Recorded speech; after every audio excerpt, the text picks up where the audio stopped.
Il y a deux grands principes pour les enregistrements d'auto-hypnose, mais il y a toujours l'exception à la règle.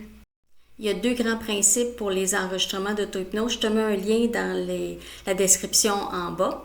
Le premier principe, c'est qu'il ne faut jamais les donner gratuitement parce que quand les gens n'investissent pas, ils ne sont pas investis.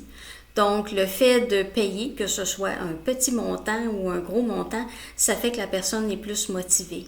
Si je donnais les enregistrements d'hypnose, et je l'ai déjà fait malheureusement, ça fait que la personne, pour elle, ça n'a pas de valeur et elle ne l'écoute pas. Le deuxième grand principe, c'est que c'est la personne elle-même qui doit vouloir écouter l'auto-enregistrement d'hypnose parce que c'est la personne qui doit vouloir changer quelque chose.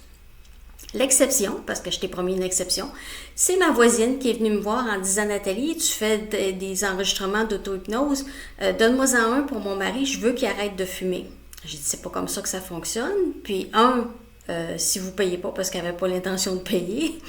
Et deux, c'est faut que ça vienne de lui. Si toi, tu veux qu'il arrête de fumer, ça ne marchera pas. Elle a insisté au point que moi, je ne suis pas capable de dire non. Fait que je lui ai donné l'enregistrement d'hypnose, d'auto-hypnose pour arrêter de fumer. Le lendemain, elle est venue me voir toute excitée et elle m'a dit qu'elle l'a fait écouter à son mari avec les écouteurs tels que c'est recommandé.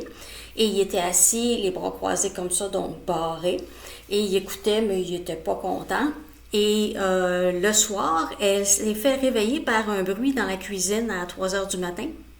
C'était son mari qui était somnambule, ce qu'il ne fait jamais, et il était en train de jeter son paquet de cigarettes. Et il n'a jamais refumé après. Donc, c'est l'exception qui confirme la règle.